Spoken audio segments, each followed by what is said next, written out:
Muy buenas noches, amigos de Saracay Televisión, Canal 5. Bienvenidos una vez más, un domingo más, a su programa En la Mira. Estamos a mitad del segundo mes del 2024, que fue un pestañeo. Ayer fue Navidad y Año Nuevo. Y miren, pasamos carnavales, se viene el Día Internacional de la Mujer y en mayo el Día de la Madre.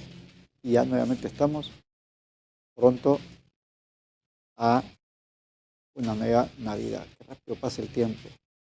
Y sobre todo en estos momentos en los que el país se debate en una marejada algo compleja, ¿no? Hay cierta tranquilidad por parte de la población, que percibe la población, le digo, percibimos la población, ya que las medidas de seguridad adoptadas por el nuevo presidente de alguna manera han ayudado a bajar ese nivel de inseguridad, de temor, de terror, diría yo.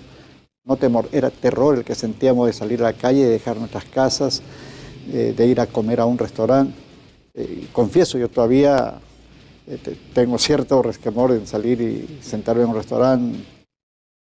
Espero que eso vaya aumentando, me refiero a la seguridad que sentimos vaya aumentando con una aplicación de medidas de seguridad que sean sostenibles en el tiempo. Unido a todo esto, tiene que ir necesariamente una reforma de un Código Orgánico Integral Penal que no es que esté desfasado, sino que es necesario que se revisen algunos casos como condenas, etcétera, porque el tiempo pasa, cambia, e inclusive nuevos delitos que no se habían contemplado antes, sobre todo aquellos derivados de la causa cibernética, de los casos cibernéticos, etcétera. Para ello, se ha presentado en la Asamblea Nacional un proyecto de reforma al Código Orgánico Integral Penal. Apenas se debatió, tuvo el primer debate, surgieron varias denuncias de asambleístas en el sentido de que esta reforma planteada por distintas organizaciones, apoyada por distintas organizaciones, lo que buscaba en el fondo con uno o dos artículos que contienen cerca de 80 o un poquito más de 80, era encapsular veladamente la posibilidad de que pueda retornar el presidente Rafael Correa. Entonces, de 80 artículos que son sumamente importantes que se abre el debate, solo hay dos sobre los que se ha hablado. Bueno, como ustedes y nosotros en nuestra gran mayoría de leyes conocemos poco, tenemos la obligación de respetarlas para, como habíamos dicho, y siempre quiero insistir en eso, debemos dejar de ser habitantes para ser ciudadanos. Seremos ciudadanos cuando respetemos las leyes, porque no solo se trata de tener nuestros derechos. Esta noche vamos a tocar ese tema y hemos invitado a dos prominentes abogados. Un abogado penalista, el doctor Óscar Salcedo, y Miguel Ángel Moreta, quien es abogado y es un exasambleísta que conoce todos los intríngulis de la asamblea, cómo se tejen los acuerdos, y también es un insigne conocedor de las leyes. Y sobre todo ambos tienen una visión clara de lo que significa la reforma que es necesaria del Código Orgánico Integral Penal. Doctor Salcedo, muy buenas noches, gracias por acompañarnos en su programa En la Mira. ¿Es realmente necesario esta reforma del COIP? Y si es así, ¿responde esta reforma algún subterfugio o alguna cosa que no esté de acuerdo con el real fondo de la reforma? Buenas noches, bienvenido. Muchas gracias por la invitación, muy buenas noches a quien comparte el día de hoy este panel para debatir sobre estos temas jurídicos de discusión nacional.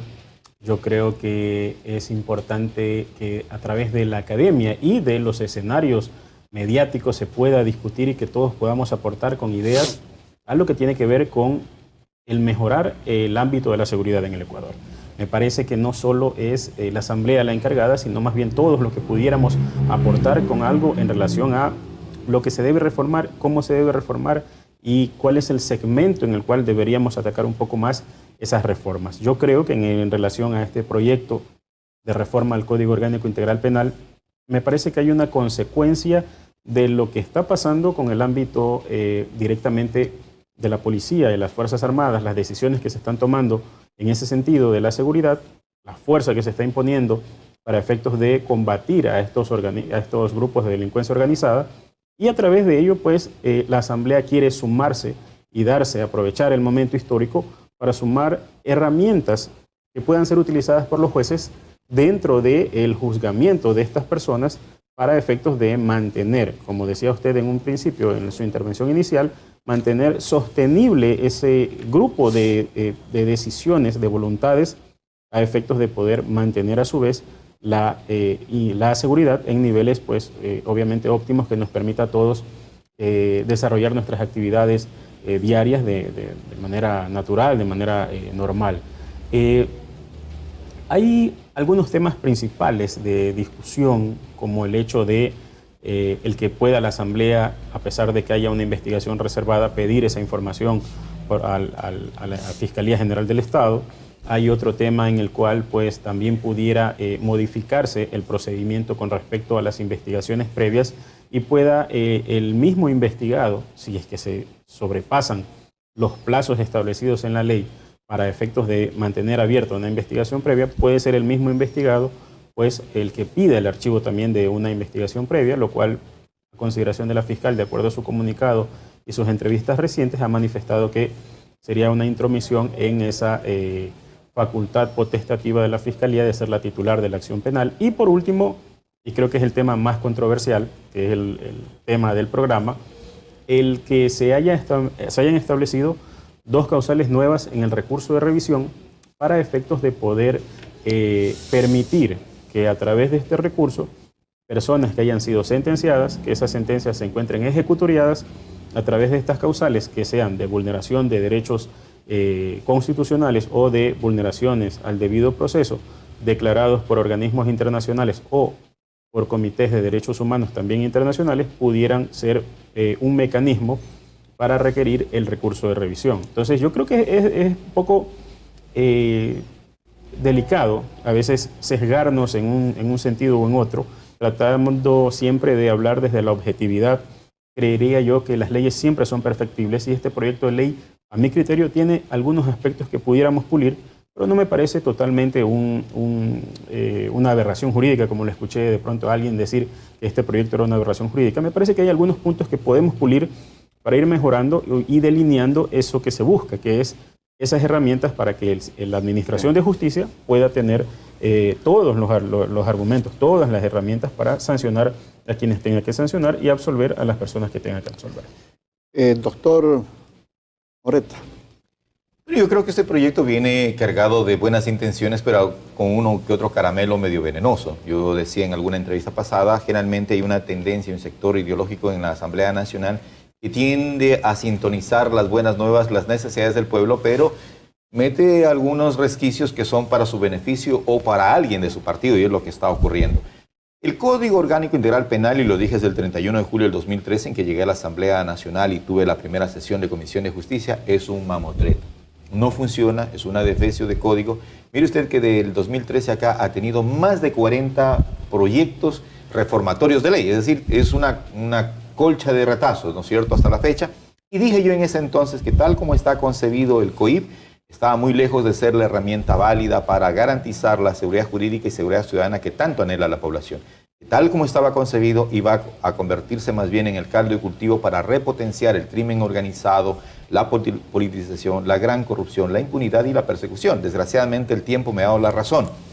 ¿Cuáles son los grandes ejes que soslaya otra vez esta reforma?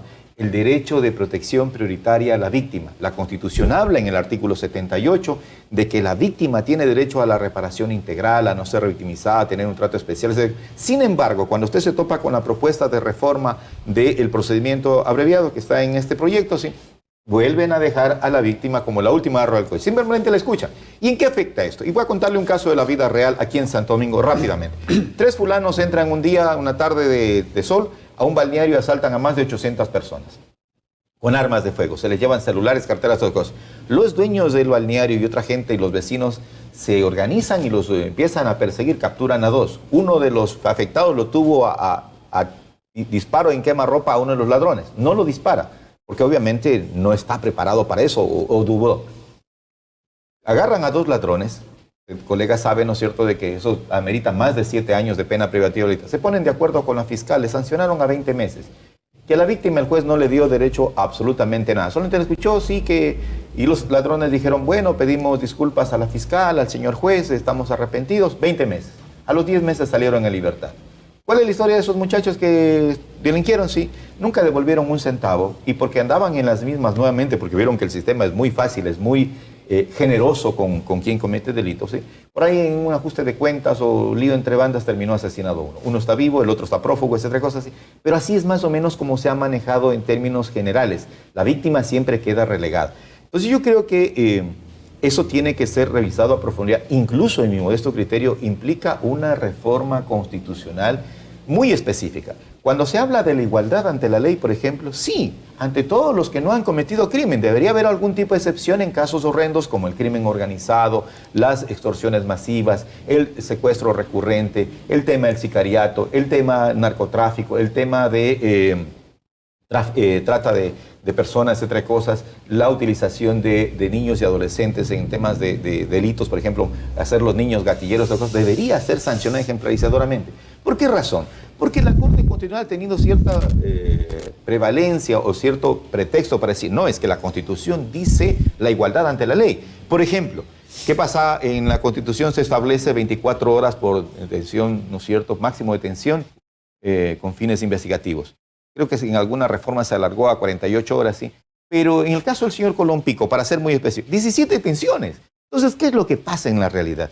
El grupo de policías que hace el operativo, ¿no es cierto?, y el fiscal, tienen que lograr allanamientos y detenciones con largas horas de trabajo. Eso pasa a 3 de la mañana, a 4 de la mañana, y a las 24 horas están recién recuperados y no han tenido tiempo de levantar los indicios, la prueba, otras cosas.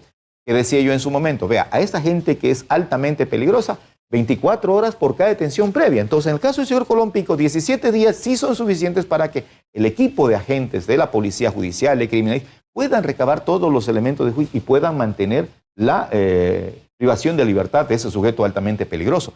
Pero este es un poco como los subterfugios que le han quedado a la gente que está cometiendo delito como para poder seguir beneficiándose de un montón de mecanismos. De llegada, pues tiene el abogado gratuito. Segundo, dependiendo del delito, tiene la posibilidad de la sustitutiva. En algunos casos amerita fianza. Otro tema, tiene el derecho al silencio. Hay fiscales que no hacen su trabajo y no investigan. Y le van diciendo, de gaita le van diciendo, quédate callado, acógete el derecho al silencio, o arma una cortada, di que estuviste en otra parte, etc. No todos, porque hay fiscales que se la han jugado y han pagado incluso con su vida, a quienes reitero mi respeto y admiración. Y por añadidura tienen los procedimientos abreviados más allá de las apelaciones, las casaciones y las revisiones. Es decir, hay un montón de recursos para la gente que ha agredido el derecho de vida, de integridad física y patrimonio de otro ciudadano que realmente es inocente. Doctor Salcedo, ¿qué reformas planteadas en esta, valga la redundancia, reforma del COIP, usted podría destacar como novedosas y que merecerían, pues, el apoyo de todas las bancadas en la Asamblea Nacional?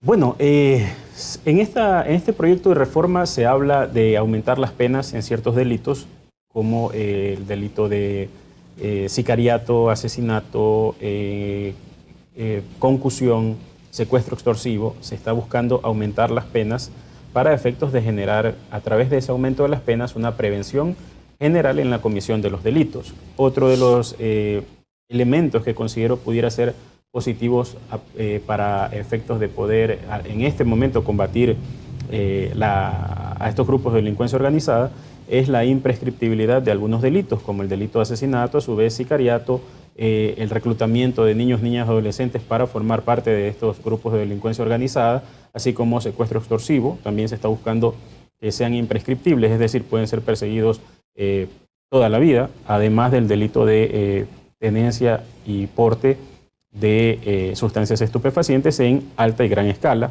Se habla también de la posibilidad de poner una eliminación de beneficios penitenciarios para los delitos de sicariato también. Estos delitos graves que a través de la imprescriptibilidad, a través de la eliminación de beneficios penitenciarios y el aumento de la pena, se genere en ese tridente, se pueda generar una prevención y evitar que estas personas cometan ese tipo de delitos o que se vean, como decía el doctor Moreta, se vean facilitado su actuar delictivo por el hecho de tener tantas garantías. Entonces, al restringir en esos delitos estas garantías, me parece que es positivo para efectos de, en este momento, combatir la inseguridad, a pesar de que yo no soy muy creyente en que el aumento de penas tenga una relación directa con el temor del delincuente a cometer el delito. Porque obviamente la política criminal tiene que estar basada más en otras herramientas, más allá de aumentar. Por ejemplo, ¿cuáles? Pudiéramos decir, desde el ámbito social, qué es lo que estamos haciendo para evitar que más niños formen parte de estos grupos de delincuencia organizada, porque ellos, dentro de los patrones están en su círculo donde ellos se desarrollan, ven que la persona que forma parte de estos grupos de delincuencia organizada tiene un carro de lujo, se viste bien, anda siempre con dinero. Entonces el niño ve en su proceso de formación que ese es el referente que él tiene dentro de su círculo. Entonces, entrar como Estado a golpear simplemente mandando al menor privado de su libertad, pues nos quita esa posibilidad de que la política criminal se base en algo más que el solo la restricción o el solo la privación de la libertad. Me parece que el Estado como tal tiene que hacer presencia no solo desde el ámbito de la Policía Nacional, esto ya es para los que cometen delitos, sino también el Estado debe hacer presencia para colaborar en los procesos de formación de nuestros jóvenes, de nuestros adolescentes, y poder luego sí exigir, si es que te doy una alternativa, te doy las posibilidades de tener una educación, cultura, trabajo, y tú no tienes esa idea de prosperar o de progresar a través de las herramientas que el Estado te da y quieres realizar una actividad delictiva, ahí sí pues el Estado le corresponde actuar con toda la fuerza y pues privar de la libertad. Me parece que va por ahí la situación. No me parece tanto que el aumento de la pena tenga una relación directa, porque mire, en el mundo entero el tema de cadena perpetua, pena de muerte, en los países que la tienen, no ha sido un desincentivo para seguir cometiendo esos delitos. Esos delitos se siguen cometiendo y se siguen aplicando estas penas. Entonces, yo creo que el derecho como tal tiene que ya ir buscando mecanismos tendientes a poder resolver el conflicto de la criminalidad desde una pena o desde la forma de reeducación o de reformación de las personas que cometen delitos. Me parece que ya es un poco obsoleto el tema de encarcelar a las personas, porque nosotros pudiéramos poner 50 años de pena privativa de la libertad a cualquier persona por cualquier delito. Pero en 50 años tenemos la infraestructura para decir que a esta persona que lo enviamos a un centro de rehabilitación, lo vamos a rehabilitar durante ese tiempo. Entonces, me parece que de pronto el aumentar las penas no tiene una relación directa cuando nosotros no tenemos procesos de rehabilitación que sean consecuentes con el tiempo que estamos enviando a una persona privada de su libertad. Esa es una culebra de 1000 cabezas, ¿no?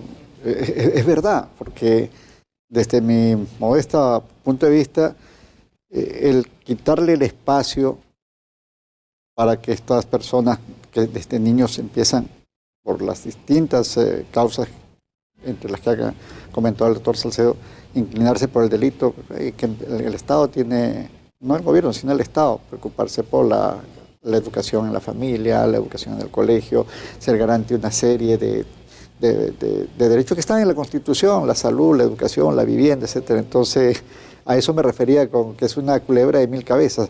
Doctor Moreta, el ampliar las penas es como, ¿cree usted que es como dice el doctor Salcedo, no necesariamente algo que asuste a los delincuentes? Dirá, uy, chuy, me voy a tener que quedar presos toda la vida o 40 años, mejor no robo. Yo no creo que ellos piensen así, ¿no? A ver, yo pienso que el tema del aumento de las condenas sí debe prevalecer, pero exclusivamente para los crímenes graves, para la delincuencia organizada. No debe ser la regla, debe ser la excepción. Y claro que no existen soluciones mágicas Las respuestas no pueden ser aisladas ni decir decretamos el estado de excepción con agravante de declaratoria de conflicto interno armado y salgan todos los militares y policías y secuestren a todo aquel que tenga tatuaje o que se porte insolente o que parezca que está robando. No, no. Esto debe ser un poco más amplio. Y yo coincido en el hecho de que hay que apoyar al hombre que trabaja, al padre, madre de familia que trabaja. Porque en la medida que le das oportunidades, estás garantizando que él lleve el pan del día a su mesa, que pueda educar a sus hijos y que sus hijos, yo he visto, y es doloroso, por ejemplo, en barrios periféricos como La Loma, ¿sí? Muchachitos de 10, 12 años, 9 de la mañana, andábamos en una puerta a puerta, ¿no es cierto?, de campaña hace muchos años, y estaban con los ojos rojos, estaban totalmente drogados. Entonces, ¿cuáles son las oportunidades que tiene ese chico? El Estado en su conjunto, ni la sociedad ha hecho algo como para incluirlos y para ponerlos dentro del barco, ¿no es cierto?, que va a ganarse oportunidades de un buen proyecto de vida. Entonces, si está excluido, si no lo apoya la familia, incluso su padre y su madre ya lo tienen como oveja perdida, pues el único camino que le queda es el caporal del barrio o de la banda o de la pandilla, ¿no es cierto?, que le ofrece trabajos, que le ofrece dinero y solo tienes que ir a disparar 3 veces y claro, no entienden la dimensión de esto. Pero, por ejemplo, para cerrar, sí. En el caso del Chapo Guzmán, ¿sí? Mientras estaba en México hacía lo que le daba la regalada gana, se escapaba, hacía túneles, todas cosas. Mira en Estados Unidos, ¿sí? Va a estar 180 años, es medio idílico, no va a cumplir eso, pero en la retina de la gente queda que en ese caso donde se aplica la ley con dureza, ¿sí?, es un mal negocio ser delincuente. Entonces, yo creo que hay que buscar los mecanismos de que termine siendo un mal negocio cometer crímenes y peor como grupos organizados. Y que más bien, desde el lado de lo bueno, de hacer su trabajo, de, por ejemplo, debería el Estado inventarse programas de apoyo, democratización del crédito. Un crédito con tasas accesibles de interés para el buen padre de familia, que no agrede a su esposa, que manda a sus chicos a estudiar, que trata de ser un buen ciudadano, etc. Aquí ser bueno en este país no tiene sentido. Más bien los malos tienen un montón de prebendas e incentivos. Entonces algunos amigos dicen, ¿tú no has visto que los chuecos siempre caen para arriba? Les va muy bien. Eso es por la justicia selectiva, ¿no? Exacto, se llama, pero no debería ser así. Lo normal debería ser que, independientemente de tu origen, de tu raza, tu apellido, lo que sea, tengas un país el que te abre las puertas, ¿no es cierto? Y que si trabajas, si eres productivo, si eres esforzado, vas a tener el premio de mejorar tu nivel de vida, de mejorar la vida de los tuyos y garantizarle a los tuyos un buen proyecto de vida. No sé por qué, pero, bueno, sí sé por qué me trajo a la memoria cuando hablaba de la educación, las 12 escuelas del milenio que en los últimos días del gobierno del expresidente Lazo se cerraron.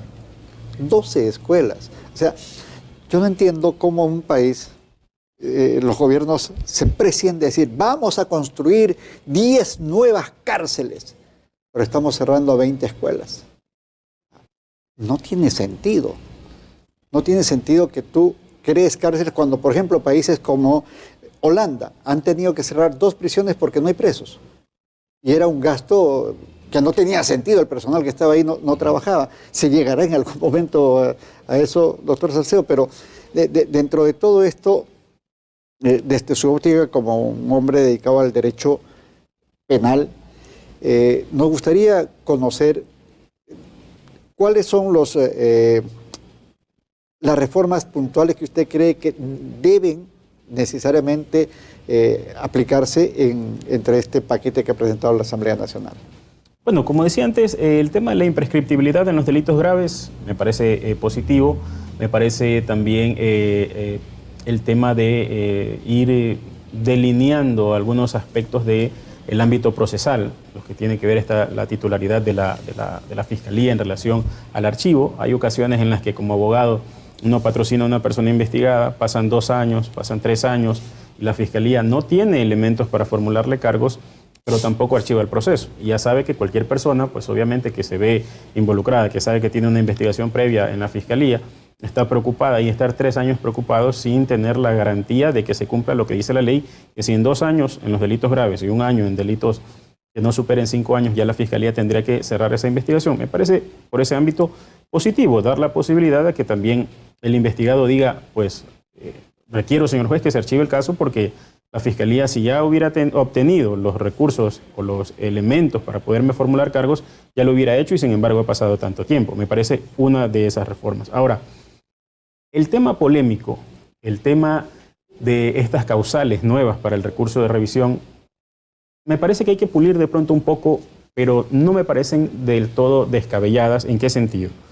Primero, en el derecho comparado, Colombia tiene dentro de las causales el numeral 4 del artículo 192, me parece que es, habla sobre que uno de las causales para presentar el recurso de revisión es el que se pueda determinar por parte del derecho internacional, organismos internacionales, alguna vulneración dentro del tratamiento del debido proceso de una causa, de una sentencia ya ejecutoriada en Colombia. Acá se quiere hacer lo mismo, pero de pronto en el aspecto formal, me parece que el no individualizar o identificar cuáles son los organismos específicos que pudieran darnos una resolución o una sentencia, es decir, la Corte Interamericana sí está, pero cuando nos dicen los comités de derechos humanos, me parece que esa parte de dejar en los comités de derechos humanos que sus resoluciones no son directamente vinculantes, sino la vinculante es la sentencia de la Corte Interamericana, es lo que abre este escenario, este espacio en el cual mucha gente dice es justicia o es legislación a la carta. Es decir, lo que se busca con estas causales es establecer la vuelta del expresidente Rafael Correa. Me parece que no habla directamente para beneficiar al presidente Rafael Correa porque habla sobre vulneraciones al debido proceso. Y hasta ahora ningún comité de derechos humanos o Corte Interamericana de Derechos Humanos ha establecido que en ese procedimiento, del caso conocido como sobornos, se haya producido alguna vulneración al debido proceso o se haya producido alguna vulneración a los derechos humanos de los participantes o de los sujetos de ese proceso. Entonces, ¿cómo pudiéramos anticipar a decir, ok, si esta causal se impone de que si se encuentra una vulneración al debido proceso, tendría la posibilidad de volver el expresidente Rafael Correa, estaríamos asumiendo que dentro de la tramitación de ese proceso se vulneraron derechos de los sujetos procesales. Entonces, me parece que por ahí... Pero pudo haber ocurrido, ¿no? No solo en ese caso, sino en cualquier otro. En cualquier otro. Entonces, me parece que los comités de derechos humanos o la Corte Interamericana de Derechos Humanos no son organismos que se puedan prestar para establecer informes a la carta de una organización política. Me parece a mí que sería adelantarnos, decir, bueno, aquí pudiera pasar esto, pero si asumimos que pudiera pasar, quiere decir que tenemos en el fondo temor de que puede haber o sabemos de que pudo existir en ese ámbito algún tipo de vulneración. Entonces, me parece que esta legislación está hecha en general, está hecha para los de hoy y para los de en un futuro. ¿Quién quita que otra organización política más adelante gane las elecciones? Y digamos que por el control que se tiene del Estado, de las Cortes, se sancione a una persona que en este momento esté en el poder y que más adelante no lo esté. Esta herramienta le va a servir a esa persona para en un futuro reclamar también en organismos internacionales y que esa resolución de organismos internacionales le permita presentar un recurso de revisión para ratificar su estado de inocencia o para la resolución judicial que pueda dar nuestra Corte Nacional. Entonces, me parece que desde la forma en que está planteada, no es sesgado su planteamiento, no es direccionado para alguien el beneficio que se pudiera obtener de esto, más bien me parece desde un ámbito general. Tan solo lo discutible para mí es cuando se habla de comités de derechos humanos en relación a informes de comité. Es la parte que yo considero que de pronto pudiera generarse o pulirse para evitar estos dimes y diretes que se están produciendo actualmente. Doctor Miguel Ángel Moreto, ¿usted qué opina sobre este punto? A ver, yo pienso que los recursos de impugnación, particularmente la revisión, son excepcionales. Es decir, es cuando realmente el tribunal o el órgano juzgador se ha equivocado abruptamente, como cuando culpa a alguien, se condenó a alguien por asesinato, desaparición forzada, no sé, y resulta que el desaparecido o el muerto termina reapareciendo porque... No sé, en el caso de Norero, por ejemplo, que dice que se fraguó una muerte, ¿no es cierto?, en el Perú y resulta que era falso, y si alguien hubiese sido juzgado por eso, pues tenían que perdonar o revisar, anular su sentencia porque ese delito no se cometió. Comparto la preocupación con el hecho de que queda muy flexible o muy generalizado el tema de cualquier comité de derechos humanos.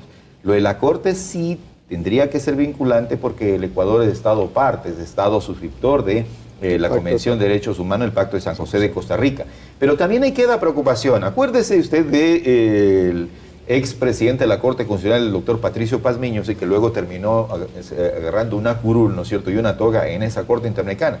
Siempre habrá márgenes para la parcialización, para la connivencia y ese tipo de cosas, pero dejarlo muy abierto es atentatorio contra la seguridad jurídica. ¿Por qué? Porque el Estado, la víctima, sufren de por sí en un litigio penal cuando pretenden reparación integral de sus derechos o sus daños, ¿no es cierto?, de 3, 4 años. Al punto que yo en muchas ocasiones, cuando tengo un asunto penal no tan grave y podría resolverlo con un asunto civil, yo prefiero ir por el lado civil.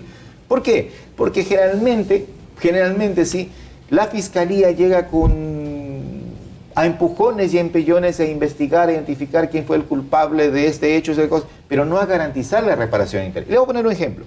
A una compañía a la que yo estoy vinculado, ¿sí?, le robaron, le sustrajeron a través de estos hackeos informáticos $50,000. Ya vamos 2 años en la investigación. Y todavía ya hay los elementos, ya hay los videos, ya se sabe quién se llevó la plata, ya se sabe que hay una connivencia incluso del banco por negligencia, no por complicidad, ¿no es cierto?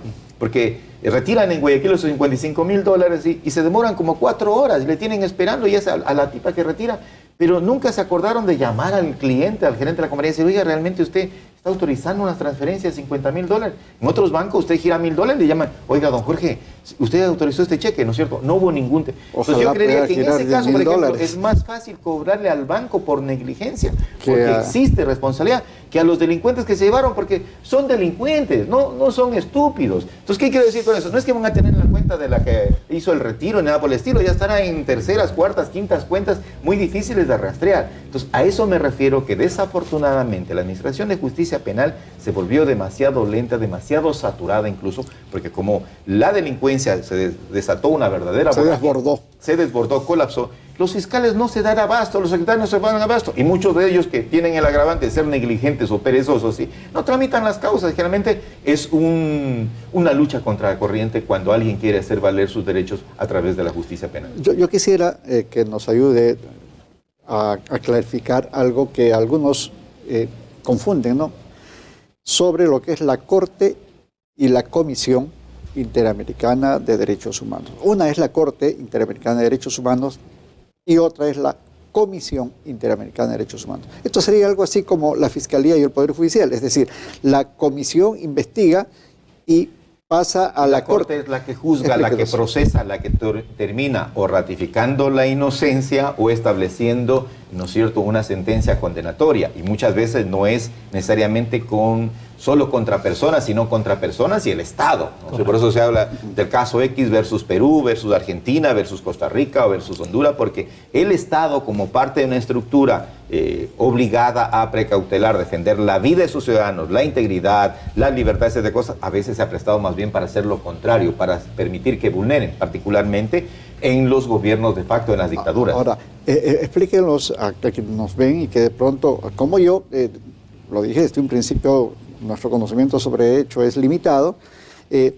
Si la Corte, ¿no?, toma una decisión, vamos a poner un ejemplo claro, y dice, hemos revisado, la Comisión Interamericana ha hecho una revisión y ha concluido de que en el caso sobornos hubo una serie de negligencias, mentiras, etcétera. Nosotros hemos verificado y creemos de que, en efecto, se forjaron pruebas, etcétera. Entonces, concluimos en que debe ser anulada la sentencia del expresidente Rafael Correa. El Estado ecuatoriano está obligado a escoger como hecho y anular la sentencia en este caso. Estaría obligado por ser el Estado suscriptor, pero obviamente a que eso ocurre tiene que haber un debido proceso también en la Corte Interamericana, pasar por el filtro de la Comisión y luego llegar a la Corte Interamericana.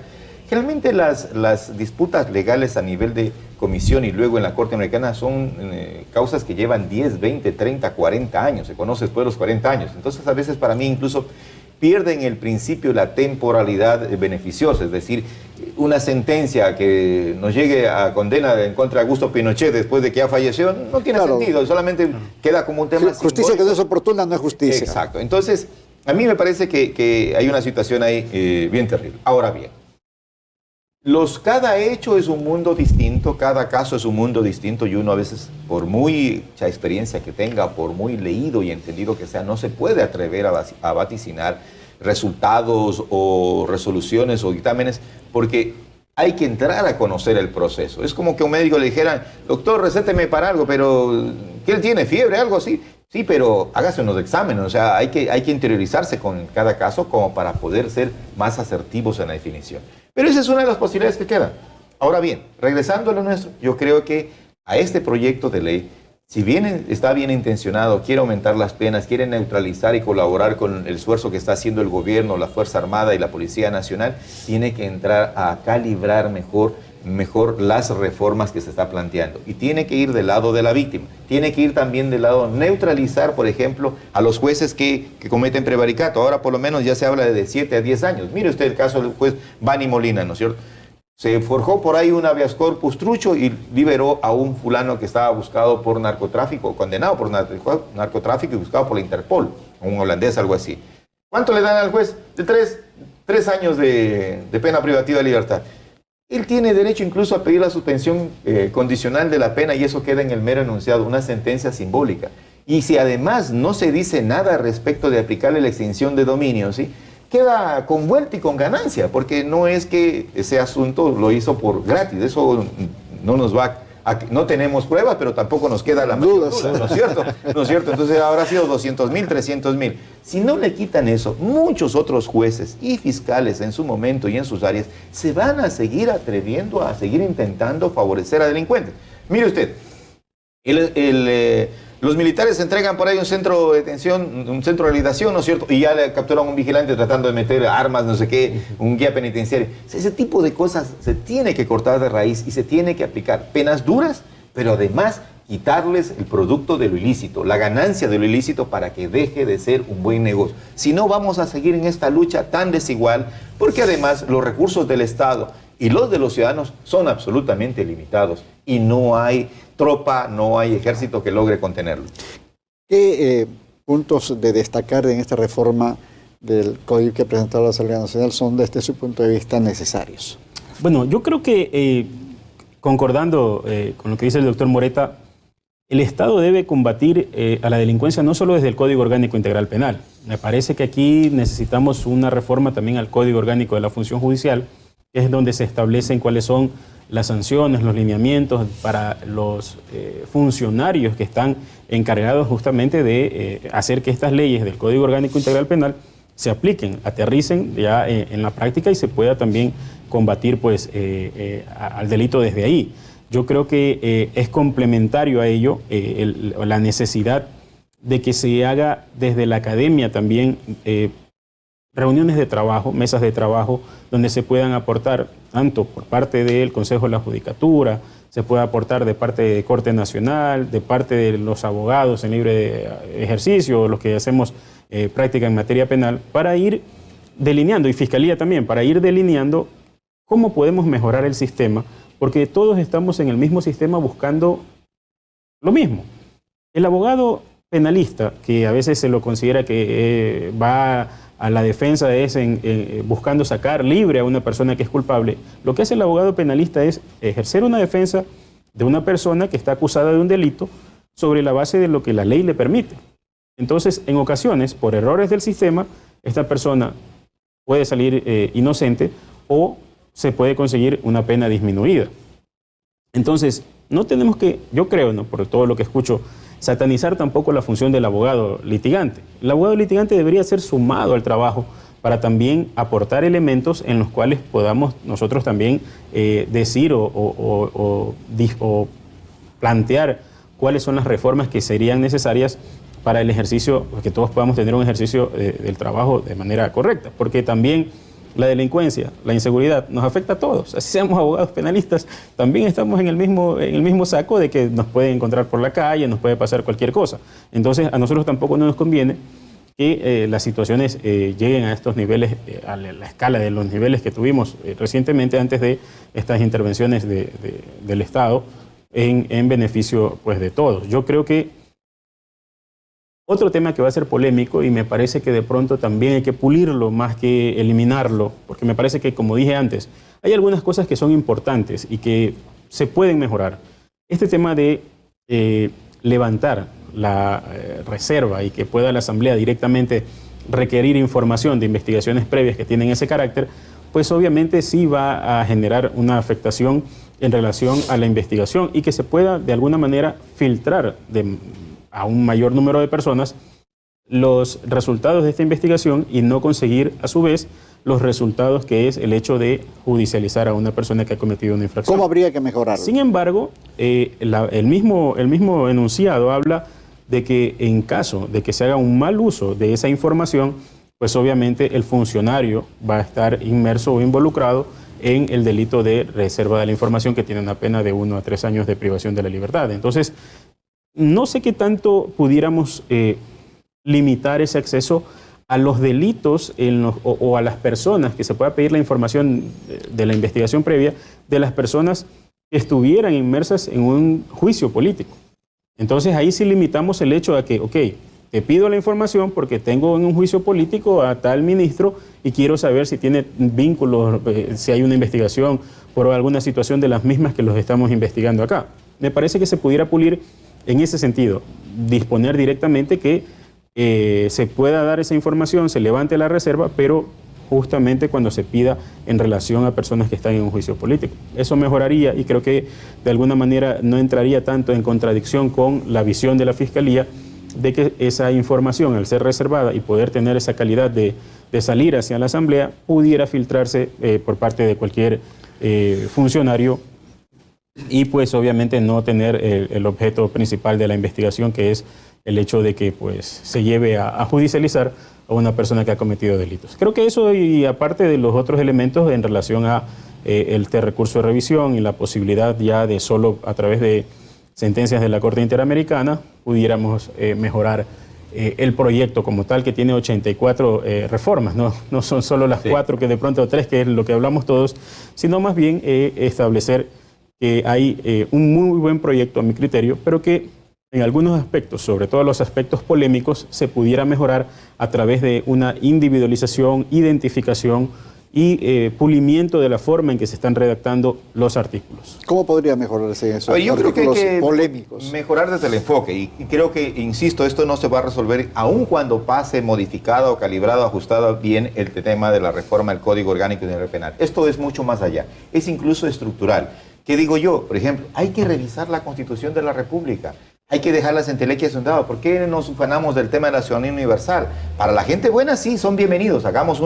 Propiciemos una migración selectiva, pero no por la plata o por los cifras o los saldos promedios que tienen en la cuenta bancaria, sino porque no tienen antecedentes penales. Porque resulta que en el Ecuador se ha vuelto una sede, ¿no es cierto?, o franquicia de grandes carteles venezolanos, colombianos, albaneses, mexicanos, etcétera, cosas, y ellos son los que están armando el desorden y alboroto porque manejan los grandes negocios del narcotráfico, prostitución, sicariatos, extorsiones, etcétera, cosas. Y ellos han venido a fomentar. El Ecuador era un país de paz, no habíamos tenido tanta zozobra, teníamos confianza de caminar en el campo, la ciudad, de día, temprano, de noche, etcétera, no había problema, pero ahora hay que medirse de dónde a dónde se va, reportarse y si ya no vuelvo en 15 minutos, darme en seguimiento, alguna cosa, ¿no? Entonces, creo que por ahí va una situación. La otra, creo que también, yo soy más bien de la idea de que se tiene que guardar la reserva. Y por eso creo que se tiene que reformar la Constitución en el tema de la igualdad ante la ley. Alguna vez el actual embajador estadounidense nos hizo sentir como tontitos. Dijo, miren, señor Pablo Escobar, le vengo a decir que lo estamos investigando.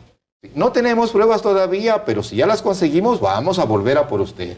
¿No es cierto? Entonces, un delincuente no es una persona, un mentecato, es una persona inteligente, es un tipo que tiene, como hemos visto, y tiene recursos, tiene abogados, ingenieros, funcionarios judiciales, jueces cantonales, jueces provinciales, fiscales, jueces nacionales, o sea, es toda una estructura. Entonces, y la delincuencia no es que hace ejercicio del delito aplicando la publicidad, diciendo, verán, mañana voy a matar, mañana voy a robar. No, lo hace, ¿no es cierto?, ocultando identidades, buscando el factor sorpresa. A mí me parece que por un principio de sentido común deberíamos buscar que la Fiscalía tuviera igualdad de armas. Todo lo demás que está queriendo investigar la Asamblea en un eventual juicio político. Por ejemplo, si sabemos o tenemos presunción de que un tipo hizo lavado de activos, vea, active la UAFE, pida a la Superintendencia de Banco las cuentas de los parientes, entre cosas. No necesita sacar la información a la Fiscalía. Es más, yo estoy en contra de que para que sea válido el proceso o un procesado, ¿no es cierto?, particularmente en casos graves, desde el inicio tiene que notificar la fiscalía. Entonces, ¿qué es lo que ocurre? Que el que cometió un crimen, ¿no es cierto?, se pone a buen recaudo, pues. Entonces ya me están investigando, ya me descubrieron y empieza a faltar. Y muchos de esos casos han quedado colgados porque la gente, los autores de crímenes se han fugado, ¿no es cierto? Se han puesto a buen recaudo y la policía no ha podido ubicarlo ni capturarlo ni nada por el estilo. Y a veces porque están haciendo un trámite en algún lado, como el señor Salcedo, ¿no es cierto? Daniel Salcedo, o sea, no es Oscar Salcedo, sino Daniel Salcedo. Dice, está en Panamá, tráigalo de regreso. El señor Luque que está en Argentina, tráigalo de regreso. Y mire usted que es por coincidencia, no es por un hecho de trabajo efectivo de nuestra institución. Habría que preguntarnos por qué se fue el señor Luque. ¿Qué hizo la Fiscalía? ¿Cómo es que se archivó a pedido de la Fiscalía la investigación sobre el caso en el que ahora presuntamente estaría involucrada la excomandante general de la policía, Tania Varela? Es impresionante. La justicia selectiva, ¿verdad? Yo recuerdo mucho, y discúlpeme que tengo grabada la imagen, donde con unas mandarrias abrieron la puerta y botaron a patadas la puerta de la habitación donde estaba el expresidente Bucarán en interiores durmiendo con su esposa. Eso me ha quedado grabado porque muestra claramente, y ustedes amigos lo deben saber en su casa porque lo vieron exactamente, como el doble rasero. Y dejaron que se fugara Luque, que no han investigado el asesinato de Cherres, archivaron el caso de estos en lo que estaría probablemente involucrado la mafia albanesa, etc. Eso es un problema serio y real. Mire, yo soy partidario de que este país necesita un remesón, pero de 7 grados en la escala de Richter. Hay que demoler el sistema judicial, hay que hacer una profunda depuración de la fuerza pública, la Policía Nacional, particularmente los guías, el servicio de SNAI, etcétera, cosas, el mismo ejército ecuatoriano. Tiene que ser reestructurado, tiene que ser depurado a profundidad para que podamos salir de eso. Porque también en la Fiscalía, ¿no es cierto?, hay elementos buenos y hay elementos malos. Nosotros conocemos, ¿sí? Y entonces, si no se trabaja por un tema de incentivos y protección a los buenos, ¿sí?, los malos van a seguir haciendo negocios aprovechándose de todas estas acefalías del sistema. Insisto, creo yo que hay que privilegiar a la víctima en cualquier negociación, por ejemplo, para convertir un tema de ordinario a abreviado. Y se debería decir que es obligatorio que la fiscal garantice una reparación. En el caso del balneario, robaron 10.000, oiga, pero por lo menos paguen 3.000, ¿no es cierto?, para que se resarza algo a los daños y perjuicios. Entonces, si eso no se da, va a seguir una justicia que privilegia la impunidad. Otra cuestión que está ausente es la gran corrupción. Mire, desgraciadamente, el robo gigantesco que hacen los delincuentes de gobierno, ¿no es cierto?, es lo que quita las oportunidades al campesino, al agricultor, correcto, ¿no es cierto?, al pequeño artesano. Si dice Bukele, la plata alcanza cuando nadie la roba, y mire las cosas maravillosas que se está haciendo en El Salvador, se está catapultando nuevamente al desarrollo, está captando inversión extranjera, está atrayendo turistas. Pero si nosotros tenemos un desmadre en el país, con políticos corruptos del más chiquito al más grandote, y todos son prácticamente intocables, entonces todo el mundo dice, no, pues hay que entrar a lo nuestro, hay que llevar la tajada, o sea, no hay que ser tontos, porque aquí... Come donde hay. Sí, entonces, y algunos decían aquí que la oración de un aduanero decía, Diosito, no te pido que me des, solo que me pongas donde hay, que yo me encargo. Entonces, ese tipo de cosas, ese tipo de concepciones se tiene que trastocar duramente en la cultura de la gente, diciendo, no, porque lo que robas a uno, ¿no es cierto?, o le robas a la nación, o dañas a una gente, estás perjudicando a todos, porque eso genera el miedo, genera la zozobra y aleja las oportunidades. Amigos, yo quiero saludar a quienes nos ven a través de nuestras plataformas digitales. En Facebook nos escribe Marisol, quien nos dice que no había tanta corrupción, pero ahorita da terror. Dice, digan la verdad, la justicia de este país está podrida en corrupción, y no solamente la llamada justicia, debería llamarse injusticia. También nos escribe Micaela Lob, desde Holanda. Muchas gracias, Micaela, por sintonizar a Salacay Televisión a través del Facebook en Holanda, donde nos cuenta de que en Holanda la ley es dura y todo el mundo la respeta, y el que la viola tiene que asumir las consecuencias. Dice que ayer vinieron carros con policías y se llevaron a casi 1.000 migrantes que estaban haciendo desmanes, y que los metieron presos, y que probablemente los deporte, ¿no? Gracias a Francisco Vargas por acompañarnos. Como ven, nos ven en distintas partes del mundo y en distintos países la justicia tiene también sus bemoles. Yo tengo claro el problema que hay en el Perú, por ejemplo, esto es vomitivo, ¿no? O sea, hay una Junta Nacional de Justicia que es la que se encarga de fiscalizar a los fiscales, a los jueces y todo.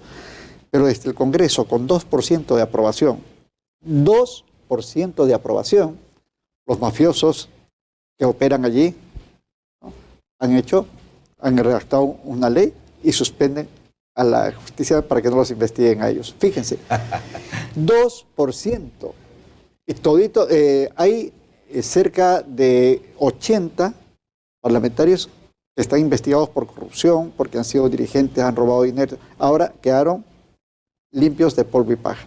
Aquí también, doctor Salcedo, ¿qué se puede hacer para que la justicia, no solo como lo propusieron en ese momento a través de esta reforma del COIP, se aplique para los delincuentes, sino fundamentalmente cómo hacemos para que desde la Fiscalía y desde los encargados en los juzgados respeten y tengan que cumplir con la aplicación real de la justicia? ¿Qué hacer? Algo que no ¿Cómo podemos, los obligamos? No podemos nosotros alejarnos es del tema de la sociedad en la que vivimos. Nosotros decir que vamos a tener instituciones inmaculadas cuando vivimos en una sociedad que es corrupta no es pues consecuente con lo que pasa en la realidad. Entonces, qué triste. Yo creo que es importante, como decía el doctor Moreta, y concuerdo 100% en ello, en que sí debe iniciarse un proceso como de reconciliación nacional. Debemos involucrarnos en el proceso de establecer mecanismos no solo desde el ámbito de la justicia. Está bien empezar con el ámbito del combate efectivo con los militares y la Policía Nacional a la inseguridad. Ahora, también está bien empezar por el Código Orgánico Integral Penal, pero si no tenemos las reformas al Código Orgánico de la Función Judicial, si no mejoramos los procesos de depuración del sistema, de la Administración de Justicia y de la Fiscalía, si no mejoramos los procesos de formación de jueces, fiscales, defensores públicos, pues vamos a llegar a cargar honores en saco roto. No vamos a conseguir lo que queremos conseguir, que es que como sociedad actuemos de una manera distinta. Cuando la persona busca, por un ejemplo, busca a un abogado, a veces lo busca diciendo, ¿usted me promete que me va a sacar en libertad o no me promete que me va a sacar en libertad? Entonces, ese es un riesgo también para ustedes, ¿no? Es un riesgo para los abogados y lo que uno hace, o sea, éticamente decirle, mi trabajo es este y el resultado que vamos a buscar es el de acá. En el camino hay esta posibilidad y esta posibilidad. Si usted quiere, vamos, y si no quiere, pues lastimosamente no va. Pero en cambio, hay situaciones que permiten a veces en el sistema que algunos abogados consigan los resultados, a veces sin tener el conocimiento, a veces sin tener, digamos, la experiencia. Se observa abogados que pues al final terminan teniendo pues grandes propiedades y una imagen de riqueza en muy poco tiempo y pues a todos nos sorprende lo que está pasando o lo que pasa en ese momento y no sabemos directamente o sabemos directamente qué es lo que pasa, pero obviamente nadie lo quiere decir. Entonces, el no poder decir estas situaciones, el no poder ir depurando estas situaciones es lo que ha permitido al final en el que todo el sistema esté involucrado en esta cuestión de la corrupción. Todo el sistema está involucrado en la corrupción y si no lo combatimos desde todas las aristas, desde el mea culpa de los abogados litigantes, desde los procesos de formación y de depuración que necesita la Administración de Justicia, pues obviamente no vamos a conseguir los resultados y como sociedad seguirá la justicia siendo uno de las instituciones que menos credibilidad tiene, lo cual debería ser al contrario. La justicia debería ser el sitio o la institución donde la gente diga voy a presentar una denuncia, voy a presentar una demanda porque voy a conseguir este resultado. Alguien me vulneró mis derechos, alguien me afectó en mi patrimonio y voy a presentar la denuncia. Pero si es un organismo que no tiene credibilidad, pues obviamente vamos a terminar en la misma situación de la que estamos viviendo actualmente. Entonces, me parece que estas reformas al Código Orgánico Integral Penal algo ayudan, pero si no están complementadas con algunas reformas a la Constitución y con algunas reformas al Código Orgánico de la Función Judicial, estamos guardando honores en saco roto. Qué interesante, amigos, ustedes en su casa y nosotros aquí, habernos enterado de muchas cosas que estos dos ilustres abogados nos han ayudado a comprender, ¿no? Ahora usted sabe que lo que yo he podido entender es que es más la bulla que la cabulla, o sea, no es tanto lo que Correa que va a regresar, no, sí, podría ir medio colarse, pero en el fondo no es eso, sino pareciera que están tratando de desviar la atención para que otras reformas no se puedan aplicar. Entonces, mucho cuidado con eso. Vamos a pedirle al doctor Moreta que nos dé su mensaje final sobre este tema y qué le decimos a los ecuatorianos frente a esta disyuntiva. Bueno, que hay que seguirse concientizando, que hay que seguir opinando y hay que ir haciendo fuerza para que el gobierno cumpla una tarea fundamental que es garantizarnos seguridad, saber que podemos salir a trabajar y vamos a regresar vivos y que un hijo se va a la escuela, va a regresar vivo, que no tenemos que estar pendiente a qué hora llegó la buseta, a qué hora salieron. O sea, esto es una psicosis terrible que ha dañado todo el tejido social, pero también la circulación económica, y eso nos trae grandes problemas. Creo que también hay que pensar y poner focos no solo en aumentar las penas, sino también en quitar otras que terminan siendo excesivas y abusivas. Lo voy a ver rapidito, sí. El tema de las llantas lisas, a mí me parece un tema abusivo. Aprendan el vehículo, inmovilicen el vehículo y ¿para qué lo meten preso? Otro tema, el de alimentos. Y déjenme resumir rápidamente. Conocí un caso y lo tengo, lo puedo mostrarse. Va un tipo preso, Fausto, por alimentos, ¿no es cierto? No tenía dinero, trabajaba de guardia, esas tres cosas, y resulta que debía como $5,000. No tenía plata. La mamá logró, empeñando las ollas, la cocina y otras cosas, consiguió $200 para pagar en la cárcel para que no le hagan daño, ¿no es cierto? Porque ahí fue vacunado y tenía que dar $20 cada semana. Al final del día cumplió los 30 días y no pudo pagar ni un centavo. ¿Cuál era el beneficio tras de eso? Que la niña o las niñas, ¿no es cierto?, pudieran tener su pensión alimenticia para costear su vida. Yo entonces ahí digo y me replanteo, ¿no es más brutal quitarle la libertad que obligarlo a trabajar?